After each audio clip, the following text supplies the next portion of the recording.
Keeping up with my reading journal has been a super fun practice this last couple of years. With 2023 in the books, I'm ready to flip through all of these spreads and do some book gossiping. Okay, hey guys, welcome back to the channel. Today, it's been a while since we've seen this reading journal on the channel, and with 2023 done, I'm ready to flip through it. This is an A5 Odyssey Notebooks journal. I'll leave the details for this journal in the description, and I also have a video setting this up. I haven't filled it in 100%. So you can see somewhere right here, but we're going to flip through all of the 2023 spreads and reads, and then I'll show you too what I have planned up for 2024 so far. So yeah, let's get into it. I won't talk too much about the setup because again, there is a whole video about the setup of this journal. So we have here, I'm still going to leave this blank because it's still going, but I did start in January 2023 with this. Have all of my TBRs that I've been keeping track of, and I'm still just keeping track of any TBRs here. Please comment some recommendations maybe after you see what my vibe is from this video. I am always looking for new things to add to the TBR. See, and then you can be added to this recommended TBR. So if you've read something that you really enjoy and think that I would enjoy, definitely hit me up. Okay, here we have my annotations base key of just the tab colors that I use for different moments that I want to save in books, just kind of a ratings reference key. And then my reading realizations, which I didn't have many this last year. The only one that I have in here is that I do love near romances. Maybe they can't be together, but the universe keeps them in proximity for whatever reason. I love reading stories like that. And I don't know, I think I put a lot of pressure on myself with this spread. Like I have to be sure and confident that I like a thing or I don't like a thing before I put it here. So maybe that's why it's so blank. All right, then I have my 2022 reading stats because I got that at the end of 2022. And so just how many books I read, my average rating, and then my top 5 books for 2022. And then I have my 2023 goals. My goal for 2023 was 40 books and I finished 29. So not very close, but 2023 was a super busy year and I don't think I took that into consideration when I made this goal. And I realized during 2023, like who cares how many books that you read? I am now going for quality over quantity and I want some 5-star reads. Okay, a little bit of a spoiler here, but here is my book bracket for 2023. I set this up and then picked a favorite book out of every month as the months were happening, and then just kind of whittled it down. And tomorrow is my favorite book of 2023. Here are all the books that I read, and I just love this view, like seeing all the covers and seeing the ratings. I have these rating stickers in my Etsy shop, and they fit nicely in kind of that standard 5mm dot grid or grid. But yeah, I've been liking using those, and then along the sides of the cover, I have color coded for the format that I read the book. So yellow is physical, purple is an ebook, and blue is an audiobook. And sometimes I skirt multiple formats, especially if I'm traveling. I might pick up an ebook of a physical book just because of the smaller form factor, like carrying my ebook versus a large physical book. Like with the way that I like to pack, it's just worth it. And then sometimes for longer books, I'll do an audio book because I listen to audiobooks like while I'm getting ready in the morning, in the shower, things like that. And then I read the physical book right before bed so I can get through some of these longer books a little quicker.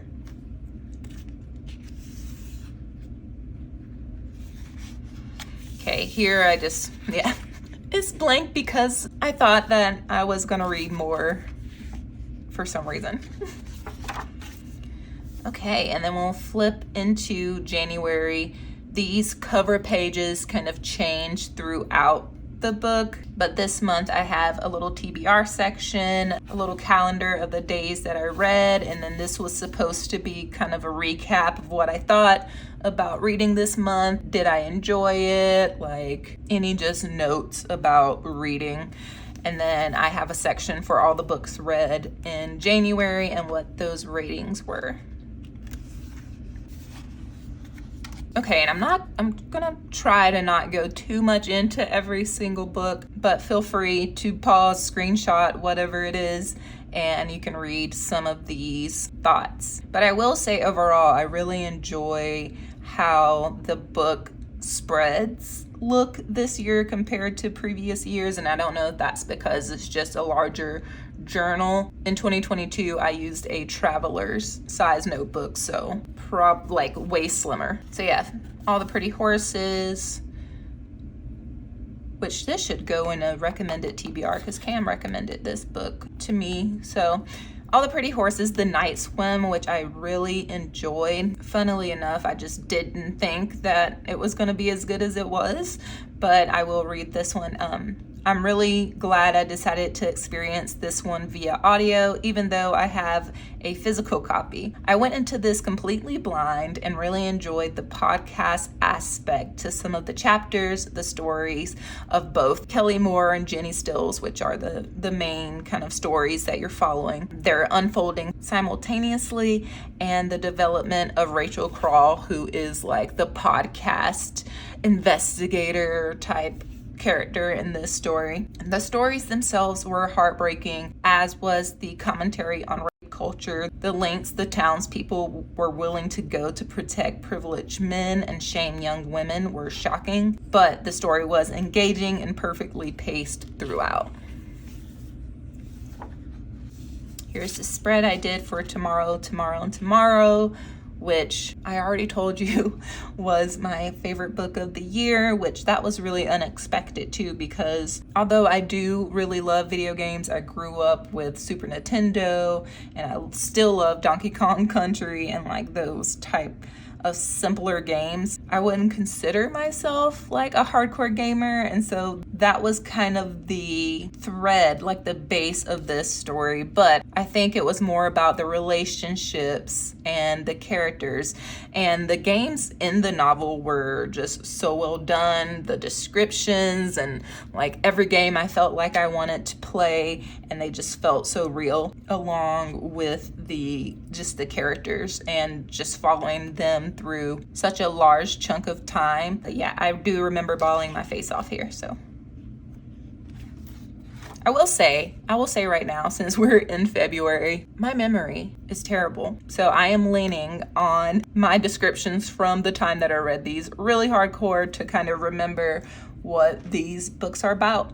If anything piques your interest, I suggest look it up. I didn't do any research before filming this.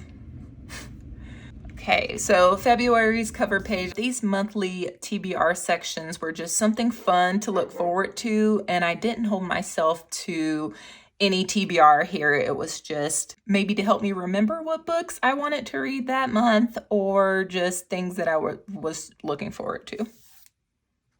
So in February, I read 4 books.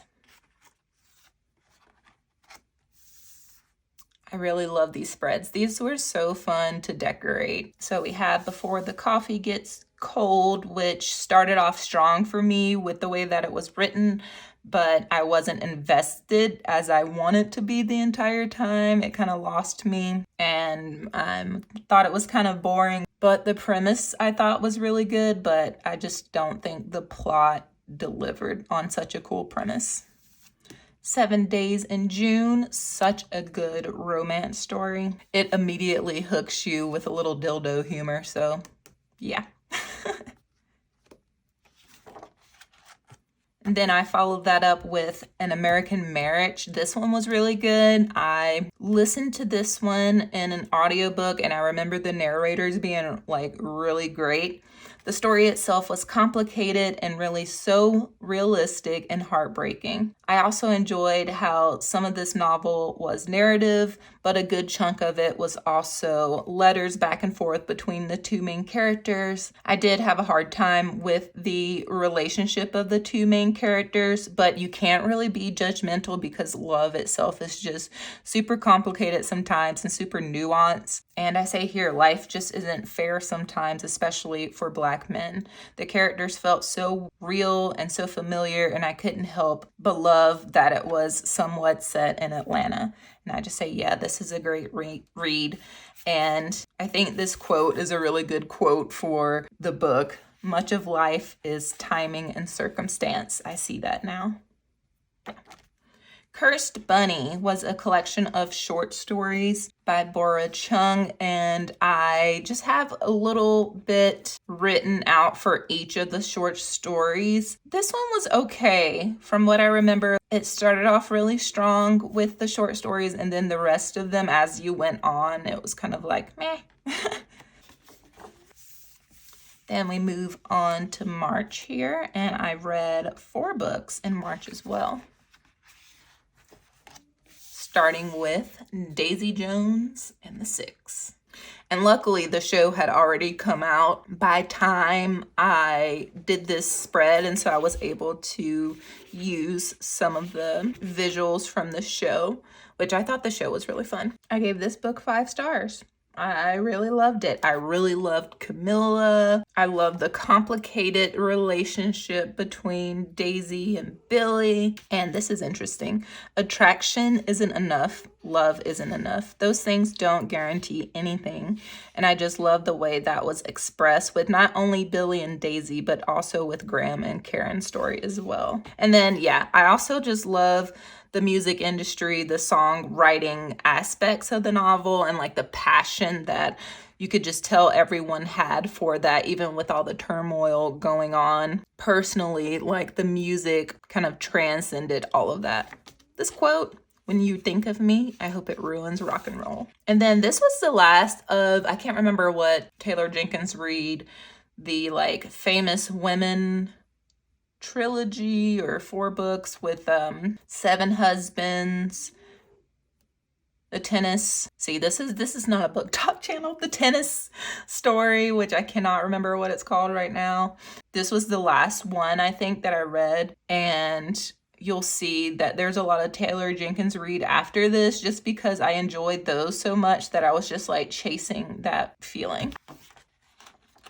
Okay, then we have American Dirt, which was recommended to me and Cam both by my mother-in-law, and she actually sent the book to the house, so we had to read it. Even though I think, yeah, I listened to this one on audiobook and Cam read the physical copy, but I saw that this one was super controversial in a way, so I was a little bit hesitant to read it, but as soon as I started reading it, I just thought the story was so good, so captivating, that the whole controversy of it all kind of melted away. And, you know, living in a similar region where this takes place, I think, brings a different perspective to it. And my only kind of critique of this book is the way that it's kind of assumed that all is well in America. Like once you cross the border, like everything's peaches and rainbows. And there are so many challenges for migrants once you cross that border. And I just think that those challenges were just like left unsaid once they crossed the border. It was just like, oh yay, life is great. And that's my only kind of beef with this one, was where it left off, and just the annotation that everything is just great for migrants in America. All right, stationery shop.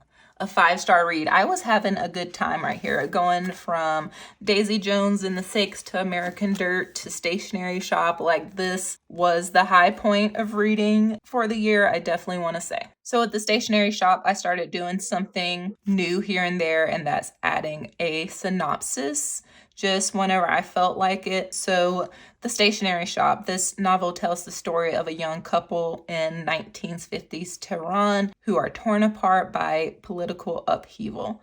50 years later, the woman searches for the man she loves to uncover the truth about what happened to him, explores themes of love, loss, and the power of memory to shape our lives. So yeah, I really loved this novel. It was very heartbreaking and I did cry quite a bit. In fact, I bawled my face off near the end. On public transport, of course. So, weird thing that seems to happen to me, like while I've cried at a book hardcore on an airplane, on a train, on a bus. Like, it just seems like the most emotionally charged parts of a book that I'm going to read are going to be on public transport. I don't understand. But yeah, I loved how all the main players on board were fleshed out in a way that didn't take me out of the story. Everything felt necessary. I love the backstory that we got with these characters, and this was another thing that ties to that thing that I wrote in the reading realizations, where there's this near romance, but proximity, but the universe says it isn't so. Lovers don't finally meet somewhere. They're in each other all along. And it was just fun for this one to learn a little bit more about Iran and the political challenges there. Like, I don't read a lot about Iran, so I just thought that was really cool. Like, I was looking up different foods that they were talking about and different recipes, and I just thought that was super fun. All right, and we're moving on to April, where I read 2 books. This one I read in March, but I had already set up the April cover page, and so I just added that here. Sometimes it happens, and I try not to be too mad about it or dwell on it. So I had Velvet Was the Night, which was okay. It was kind of boring. Severance by Ling Ma. All vibes, no plot. I love a good trying to figure out what a book is like adjacent to in other media.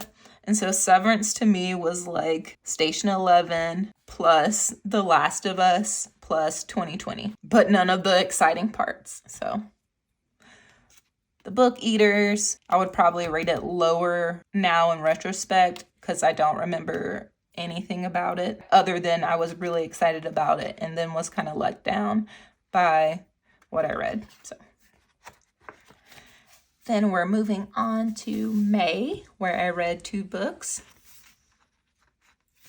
We have Atomic Habits by James Clear, and then I DNF'd Broken Summer by J.M. Lee. Literally don't remember anything about it. I DNF'd it at 38%, and I can't tell you what happened in the 38%. But let's see what Past Julia thought. It was hard to keep up with the characters and telling them apart because they were all feeling very interchangeable. I decided to DNF because I wasn't engaged anymore, and there are too many other books that I'm excited about, so why spend the time when I'm not having fun?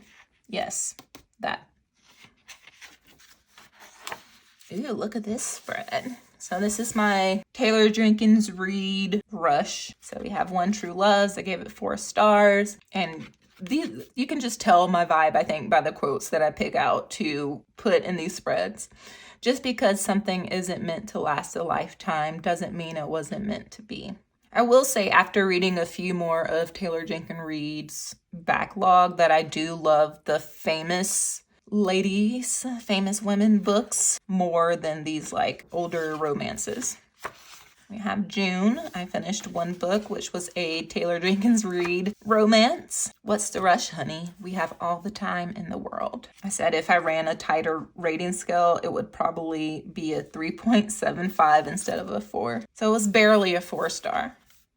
I will say though, anytime I listen to a book where Julia Whelan reads, like, she is a superstar. She does a lot of the Taylor Jenkins Reid books, And then also Emily Henry's Happy Place. I think she reads as well. She is good. And I put here also reading The Starless Sea, which was really long and it took me through multiple months, and Night Crawling. And we're getting into July, where I finished 4 books.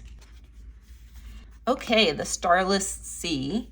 Let's see how long. It took me from May 6th to July 1st. It was long, but just not terribly long. 498 pages. Y'all, I was so excited to read The Starless Sea because I really love the Night Circus and like the whole vibe of that. But The Starless Sea started off so promising and lovely, but wow, it took a lot to get through, and I'm more excited about being done than the story itself. To be a book centered around storytelling, it was certainly lacking overall. So I do have some pros, gorgeous descriptions, which I was expecting. That's what you expect with Erin Morgenstern. Cozy reading vibe, again, that's what I was expecting. Criticisms, doing too much with the plot when there wasn't a solid one, which it just made it super confusing, and just not enough character development. I thought, like, I can't tell you about a single person in this book at all. I can't say that I loved anyone in this book. I was just really disappointed. So I gave it 2 stars. 2 stars, Night Crawling. This was a heartbreaking one. Here's the synopsis.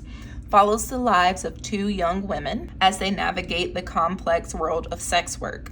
The novel explores themes of power as she stumbles headlong into the failure of Oakland's justice system. I do remember in this novel just appreciating the look at Oakland and the culture and just the effect of people's circumstances. But with that being said, I thought that the book was lacking some like happier moments. Not to say that everything needs to be rainbows and sunshine, but I think especially whenever you're writing books about Black characters, it's typical to have some sort of just like overwhelming trauma and strife, but I think there is beauty in Black joy, and I just thought that that could have been inserted in there a little more.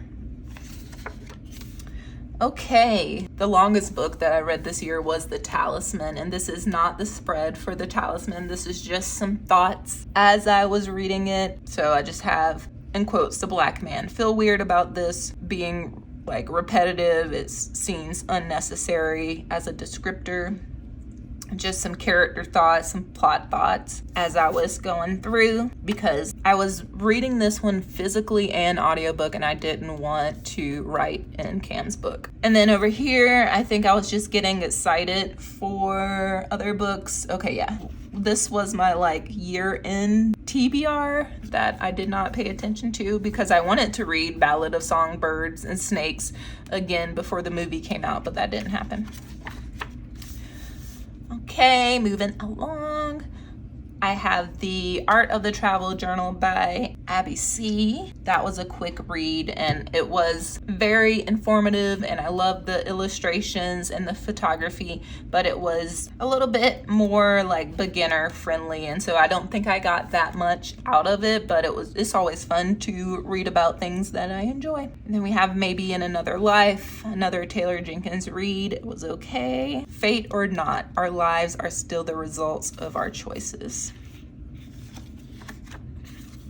Then we move on to August, which I didn't read anything, none completed, probably because I was still reading The Talisman. So we just move right into September, and I finished 2 books in September. The first of which was All of Us Villains, which was a fantasy kind of YA magical, apparently a romance. I give it 2.5 stars. Here's the synopsis. The blood moon rises. The blood veil falls. The tournament begins. Every generation, 7 families in the remote city of, oh my God, I don't remember the name of the city. A city with a fantasy name. They each name a champion to compete in a tournament to the death. Does it sound like the Hunger Games? The prize, exclusive control over high magic, the most powerful resource in the world. So yeah, this was kind of like Hunger Games with magic. It was okay. The story setup, like right before the actual tournament, is most of the book, and I thought that was fun. Like the hype for the tournament was like, yeah. And then it got to the tournament itself, and then it was very boring after that. And apparently there was a romance, which I was not buying into. And I think there are maybe 2 more books. I know that there's at least a sequel, and I'm not interested in that because I don't care. And then flipping over, the next book is The Talisman by Stephen King and Peter Schraub. And this one was 656 pages, and I gave 2 stars. I started this one July 2nd and finished it in September, the end of September. So it was a slow burn. It was a slow burn. And it was kind of like this journey across America adventure, but also magic in 2 worlds. And the premise was pretty cool. It was set up nicely. There were definitely sections of the book that I enjoyed, but a good chunk of it just felt so pointless. And it just became like this chore to get through at some point. There were a lot of supporting characters that were super annoying, like whiny for no reason, and just these like catchphrases that were just grating on me. And so when you don't like the characters, I mean, other than the main character, that was the only one that I liked. And then the other character I liked didn't show up very often. He was the magical black man. So it just felt very like not the vibe. October, I finished All My Rage by Sabaa Tahir. And I like this cover page. Okay, the synopsis of this one. It follows 2 Pakistani American high school students who have been best friends since childhood. Each deals with family difficulties. Saladin is dealing with a dying mother and a father who turns to alcohol and grief. And Noor has a spiteful uncle. Through their struggles, Tahir, the author, highlights themes such as the cost of the American dream and the need for generational healing and family ties. And this one I remember taking a little bit to get into. Like I was kind of unsure about where the story was going at first, but like the last third of the book was just like, I just ate it up. It was super good, but heartbreaking and hopeful. Yeah, it says it was somewhat of a slow build, but it was a lovely story. Okay, and then moving into November, I read 4 books. The first one being Rouge by Mona Awad. And as you saw earlier, Bunny by Mona Awad was my favorite book in 2022, and it's just one of my favorites in general. So I was super excited to read Rouge. I dropped any and everything on the TBR to read Rouge, and it was good. It was weird, as one would expect. Not to be comparing books, but I didn't like it as much as Bunny, but it was still visually tantalizing for my brain. I enjoyed the imagery, and Tom Cruise is here for a reason. And the Tom Cruise of it all, I thought would get annoying because it was mentioned like so much at the beginning and throughout really, but it just kind of never got stale. She like pulled back enough to where it wasn't like super annoying. But yeah, the story in general was super haunting. The way we serve ourselves willingly on a platter, be sucked dry of any identity, all in the name of youth, beauty, and our best selves. What a novel. I love like quotes that could be gothy music lyrics, maybe like the fairy tale of the setting sun. But there are roses in my mind. Like, who writes this stuff down? Okay. Flipping over, the next book that I made a spread for was The Last Tale of the Flower Bride by Roshani Chokshi. think I'm saying that right. And this one was very like fairy tale, gothic, mystery vibes. I say the things that I love were the atmosphere, the darkness of it all, the female friendship, the fairy tale, and the way that it was written, or the words. And I do say here that I enjoyed the flashbacks more than like the sections narrated by the bridegroom. And the mystery was really fun. The twist was satisfying, though abrupt. Yeah, the end of the book seemed like it just was like, let's wrap this up. Let's hurry it up. So yeah, I'm sure I'm missing some of the like embedded lessons, but overall, I enjoyed the vibe. And then we're getting into December. I actually finished 2 books. I didn't put the last one in here because I finished it literally, I think, on the 31st. So I finished these in November, but again, one of those situations where I made this cover spread before I finished these. Like this one, I finished the last day of November. So, all right. So this one is The Woman in Me, which is Britney Spears' memoir. And the first sentence here, I think it's definitely important to preface this by saying that even with some writing help, this memoir was not written well. It's missing depth, context, and read like a mix between a journal entry and a Wikipedia page. However, not everyone is a master of words, and this woman has gone through it. Listening to this, because I did listen to this one audiobook, it was heartbreaking, especially since I was really into Britney Spears during her heyday, and it was just really sad that she couldn't trust anyone and still can't trust anyone, and her perseverance through it all is just really inspiring.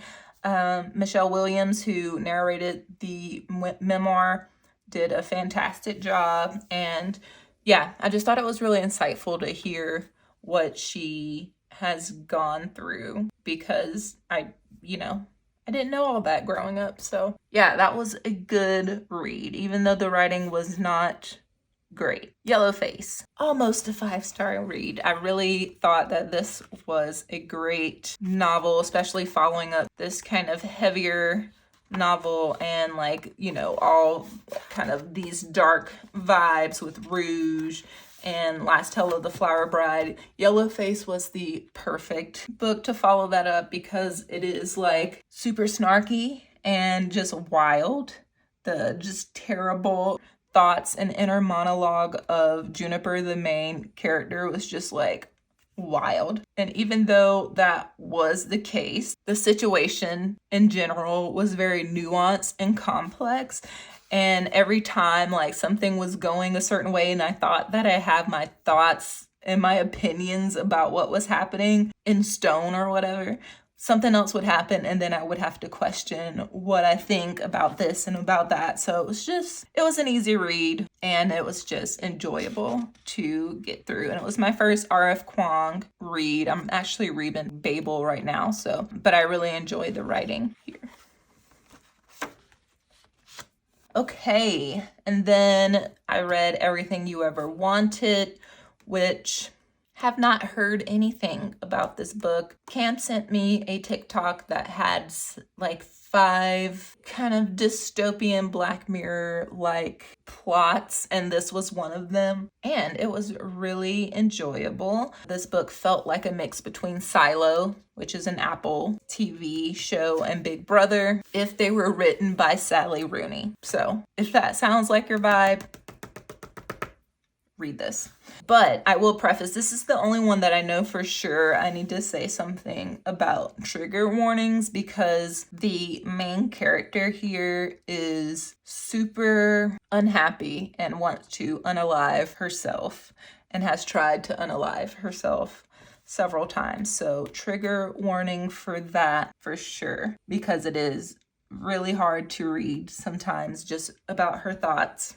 about people in her world and her hopes and things like that. But the premise of this one is super interesting. The visuals, everything is just so different. So I had a lot of fun with that. And then I finished off the year with Emily Henry's Happy Place. And I don't have a spread for that, but I liked it okay. I really liked People We Meet on Vacation and Book Lovers, but Happy Place was like, the characters were just a little flat and annoying, and it's like, whatever. So, okay, here are my 2023 reading stats. Again, I read 29 books, pages, average length, and the average rating. My favorite book of the year was Tomorrow, Tomorrow, and Tomorrow. And then I also have a top 5 here, where number 2 is Daisy Jones and the Six, number 3 is The Stationery Shop, number 4 was Yellowface, and number 5 was An American Marriage. All right, so we're moving on to what I have set up for 2024. I do have, one of these spreads for 2024 set up, but I have that in a 2024 yearly spreads bullet journal. I'll link that video above and down below if you want to check that out, but I do have a spread for that, and I have it in a separate notebook just in case I end up moving out of this notebook before the end of the year. I want to still be able to see all of those covers on one spread. So for the bracket, I have it set up a little bit differently this year, where January is going against February, March is going against April, and then I'm going to take these two against each other and then put in the book covers for these winners. Same here. And then these are the last two going head to head. And then this goes over to the next page where you'll see the favorite book, how many 5-star reads, and then I'll have those other stats, how many books read, pages, average length, average rating. And then I'm getting rid of the monthly kind of starter pages and just doing a running list of the books that I read. And if I want to decorate it, cool, but I think mostly I'm going to stick to this format of having the cover again and some stats here and then just my thoughts. And I'm doing it this way to sort of prep me into transitioning into maybe a media journal that includes reading, TV shows, movies, podcasts, that type of thing. I'm not sure if that's exactly what I want to do yet, but this is just sort of prepping me for that. And then back here, I still have my little reading journal bookshelf with book stickers that I want to read, and I've started printing out 2 of them for the ones that I want to read. Some of the newer TBRs, just because I know that I'll need one for this and another book cover for the book spread. And really the goal is to keep this process fun and not feel pressure to make elaborate spreads for every book that I read, because, you know, this was fun. Doing this was fun, but I did feel a little bit pressure to make it pretty. Okay, and so this is your reminder to leave your book recommendations in the comments and let me know what you thought of any of these books and what you're looking forward to reading in 2024. If you're still in the mood to talk books, I got 49 more for you. I'll leave that video here. Thank you for watching, and I'll catch you in the next one.